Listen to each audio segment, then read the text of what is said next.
এই বাস টাস নিয়ে কি করছিস ভাই তুই? এটা এবার লম্বা ট্যুর, মানে 4 দিনের উপরে, 4 দিনের বেশি 4 দিনের বেশি। আমি আর দেবরাজ এই ব্যাগ দুটো নিয়ে আসলাম, এটা আমার লাগেজ ওর। তো বহরমপুরের জন্য আমরা বেরিয়ে গেছি আর এখন গঙ্গারামপুর ক্রস করলাম।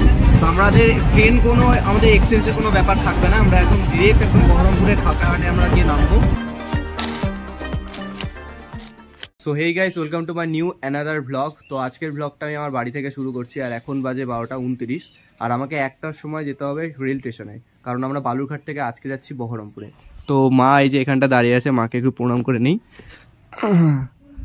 তো মা আসছি, ঠিক আছে? আমি আগের ভিডিও থেকেই তোমাদের সঙ্গে আমি অ্যাড করছিলাম সমস্ত ভিডিওগুলো, first blog then second blog. তো এটা আমার থার্ড ব্লগ। তো এই থার্ড ব্লগটার সমস্তটা কি বলতো, এপিসোড বাই এপিসোড আসছে। কারণটা আমি থিয়েটার করি, আমি তোমাদেরকে সবাইকে বলেছি। আর আজকের টপিকটাও ওই নিয়েই, আমরা যাচ্ছি বাইরে শো করতে, ঠিক আছে? তো সেখানেই গিয়ে কি হচ্ছে, কেমন এক্সপিরিয়েন্স, নতুন বছরে কীরকম এক্সপিরিয়েন্স আছে, কীরকম কাজে কীরকম অভিজ্ঞতা হচ্ছে নতুন একটা, সেটাই আমি তোমাকে কভার করব। তো চলো যাওয়া যাক স্টেশনে। অলরেডি ওখানে হয়তো সবাই পৌঁছে গেছে, তো দেখা যাক। চলো, সে শুভমদা এসে দাঁড়িয়ে আছে, তো বাকি সবাই আরও আসবে। তো এখানটায় শুভমদা মিক্সারের ব্যাগ, কি নিয়েছো শুভমদা তুমি আজকে? মিক্সারের ব্যাগ, সাউন্ডের ল্যাপটপ। ও, আর এখানটায় এই ব্যাগে কি যাচ্ছ? আমার ইউনিফর্ম, ড্রেস। আচ্ছা। আর আমাদের সেটগুলো কি ওইখানে আছে, ওইদিকে না? আচ্ছা চলো, তোমাদেরকে না আগে আমি সেটগুলো দেখাই যে আমরা কোথায় কি নিয়ে যাচ্ছি, বুঝলে? নাটকের যে প্রপসগুলো আছে সেটা আমরা আগের দিনই আমরা এখান থেকে মানে রেখে দিয়েছিলাম আগের দিন। তো এই দেখো প্রপসগুলো দেখো, আমরা এগুলো একসঙ্গে নিয়ে যাচ্ছি, বুঝলে? এই দেখো, এইটা এটা ওটা, তারপরে ওটা, এগুলো এক একটা তোমার মিনিমাম প্রায় কে বলতে আমি আছি আর শুভমদা আছে আর এখানে নির্মলদা। তো আমরা আগের দিন রাতের বেলা নির্মলদার বাড়িতে এগুলো সমস্ত রেখেছিলাম। তো এখানে মোট 6টা আছে না নির্মলদা? এখানে 6টা, হ্যাঁ 6টা সেট এখানটায় আছে, আরও একটা 7টা মোট হয়, আরও একটা। তো আমাদের 2জন সদস্য আছে, তো ওরা বাসে আসছে, আমরা ট্রেনে যাচ্ছি। তো কিছু কারণবশত তো ওরা ওখান থেকে যাচ্ছে। তো কে, তোর নাম কি? হ্যাঁ, অনন্ত। তো যাই হোক, তো ওটাই বললাম। তো ওইখানটায় আমরা 2জনই আছি, বাকি সবাই আসবে। 2:30 যেহেতু ট্রেন, তো আমরা আসবে। তো ওই যে সেটগুলো দেখছো যে এখান থেকে নিয়ে যাব, তো সেই জন্য তাড়াতাড়ি করে আসো, বুঝতে পারলে? তো দেখি 10 টাকা টাকা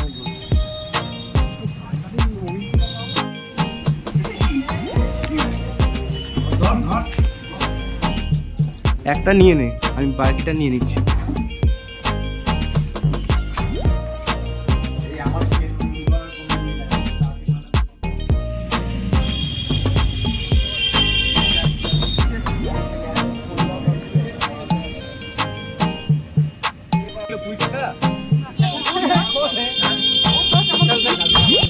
তো সেট আমরা নিয়ে নিয়েছি এখানটায়। তো ওখানটায় আছে সমীর প্রশান্তরা ওখানে আসছে। আর এখন যাব আমরা স্টেশনে। দেবরাজ ভাই, সেট কাটে কেমন লাগছে? সেই ভারী। কতটা ভারী হবে তাও? 30-40 কিলো এক হাতে টানতেছি, বিশাল ব্যাপার তো। তাহলে দুটো শো আছে, পরপর 4টে শো আছে আমাদের। হ্যাঁ, ভালো করে করতে হবে, এর জন্য এক্সাইটমেন্ট হলে এক্সাইটমেন্ট একটু দমে রাখতে হবে, কন্ট্রোলে রাখতে হবে। তার সাথে মজা, অভিজ্ঞতা বলতে তো ভালোই লাগে। আগে যখন গিয়েছিলাম তখনও হলে আচ্ছা রাস্তাটা বেশি 4 দিন 4 দিন না? 4টা শো। আমি ওটাই বলছিলাম যে আমরা যতবার বাইরে গেছি, ঠিক আছে, আমরা 2 দিন বা 1 দিনের জন্য আমরা গিয়ে চলেও এসেছি। কিন্তু এইবারটা আমাদের এবার লম্বা ট্যুর, মানে 4 দিনের উপরে, 4 দিনের বেশি 4 দিনের বেশি, 1 সপ্তাহ। হ্যাঁ প্রায় 1 সপ্তাহ বলা যেতে পারে। এটাতে গোটাটাই সবগুলো কাঠ দিয়ে ভর্তি এই সেটগুলো। প্রায় অনেক স্টেশনে চলে এসেছি, এই জায়গাটায় উঠানোই মুশকিল। আমি আর দেবরাজ এই ব্যাগ দুটো নিয়ে আসলাম, এটা আমার লাগেজ ওর ভিতরে। এইখানে একটা ওই লাগেজ নিয়ে আসে, একদম পুরো হাতের অবস্থা একদম খারাপ হয়ে গেছে, লাল হয়ে গেছে হাত। বহরমপুরের জন্য আমরা বেরিয়ে গেছি আর এখন গঙ্গারামপুর ক্রস করলাম। তো আমাদের ট্রেন কোনো আমাদের এক্সচেঞ্জের কোনো ব্যাপার থাকবে না, আমরা একদম ডিরেক্ট একদম বহরমপুরের খাগড়াহাটে আমরা গিয়ে নামবো। তো এখন অনেকে ওইদিকে সবাই অনেকে মজা করছে, ওইদিকে গল্প হচ্ছে। এখানটা নির্মলদা আছে, দেবরাজ এখানে গান শুনছে। এ দেবরাজ সব ঠিক একদম।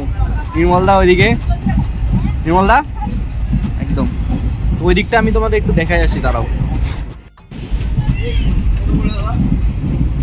তো এইখানটায় স্যার এখানে ব্লগ মাথায় ঢুকে যেন নাটকটা অভিনয়টা যেন মনে থাকে। না না না মনে থাকে অভিনয় ঠিকঠাক হয়। একদম একদম। ব্লগ করতে যা দেখা গেল অভিনয়টা হচ্ছে না। না না হয়ে যাবে হয়ে যাবে।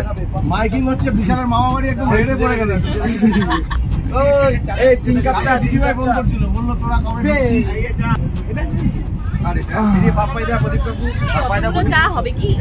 হ্যাঁ হ্যাঁ হয়ে যাবে। ভর্তি করে আনছো তো? ও তাহলে অনেক আলাদা গ্রাউন্ড হয়ে যাবে। দাও দেখতে পাচ্ছি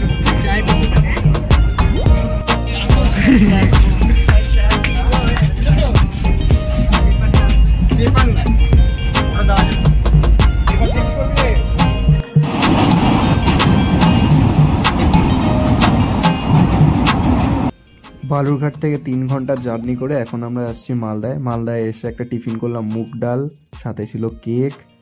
আর সবাই এখানে অনেক মজা হুল্লোড় করতে করতে আমরা ফারাক্কা দিয়ে যাচ্ছি। তো যেতে যেতেই আর কিছুক্ষণের মধ্যে আমরা পৌঁছালাম খাগড়াহাট স্টেশনের এখানে। তো খাগড়া স্টেশনে নেমে এখানে সবাই আগে ধীরে ধীরে নামলাম, নেমে সিটগুলো নামালাম। এই যে এখানে জয়দা প্রচুর এক্সাইটমেন্ট, ঠিক আছে। যাই হোক জয়দা এখন হচ্ছে মুখ ঢাকছে, যাই হোক কিন্তু এতক্ষণ ধরে অনেক এক্সাইটেড আছে। যাই হোক, তো আমি তোমাদেরকে বলে রাখি মুর্শিদাবাদের এখন আমরা খাগড়াহাট স্টেশনে এখানে চলে এসেছি। বালুরঘাট খাগড়াহাট রোড স্টেশন না, মুর্শিদাবাদ খাগড়াহাট রোড স্টেশনে এখন আমরা আছি।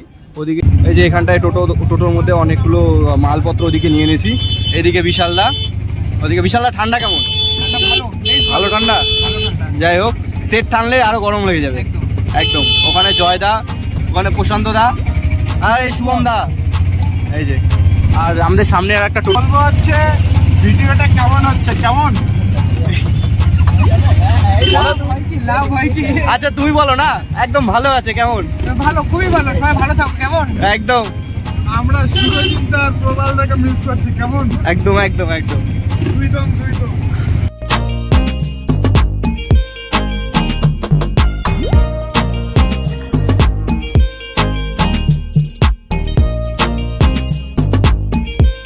থেকে এখন আমরা এসছি এখানে কোথায়? বহরমপুর রবীন্দ্র সদন। তো এর আগেও আমরা এখানে এসে নাটক করে গেছি, নিষাদই করে গেছি। তো এবার আবার একই জায়গায় শো আছে। তো কালকে আমাদের শো হবে। আমরা লাগেজ ওখানে প্যাক করে রেখে দিয়েছি, এখানে লাগেজ আছে। এখান থেকে আমরা যাব হোটেলে। তো ওখানটায় গিয়ে পরিষ্কার হয়ে কালকে ঘুম থেকে উঠে দাঁত মেজে সব ফ্রেশ হয়ে তারপরে এখানটায় আসবো খাওয়া দাওয়া করে। আর কালকে কটা থেকে শো জানিস? 6:30 থেকে শো। তো তোমরা যারা আছো বহরমপুরে, যদি দেখে থাকো আর যদি দেখতে পাও আমাদের যদি চিনতে পারো, যদিও আমরা হচ্ছে মেকআপে থাকবো, কস্টিউমে থাকবো, তো যদি চিনতে পারো অবশ্যই কমেন্টে আমাকে বলো।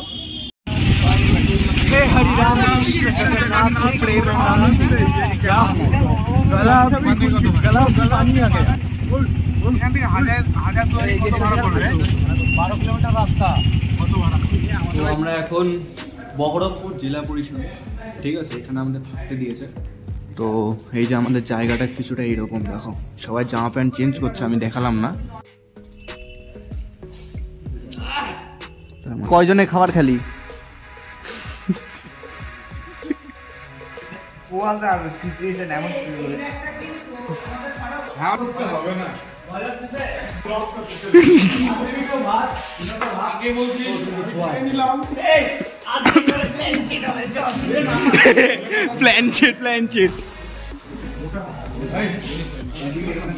তো আমাদের এখানে খাওয়া দাওয়া সব কমপ্লিট। এখন অনেক মস্তি হচ্ছে, সেই মস্তি সেই মজা। এই যে বাস টাস নিয়ে কি করছিস ভাই তুই? এটা একদম টাইম হয়ে গেল। হ্যাঁ, নমাজ পড়ার টাইম হয়ে গেল একদম। খাওয়া দাওয়া সব কমপ্লিট। এই যাওয়ার পাশে দেবরাজ, এদিকে বিশালদা, ওদিকে প্রশান্তদা, মানে সমীর। তো এখন আমরা শুয়ে পড়বো আর কি, অনেক টায়ার্ড, অনেকক্ষণ জার্নি হলো। কালকে আবার দলের জন্য আবার কাজ করতে হবে, অনেক কাজ আছে, সেট আছে, তো অনেক কিছু আছে। ঠিক আছে, তো আজকে এখানেই সাথী, দেখা হবে কালকে।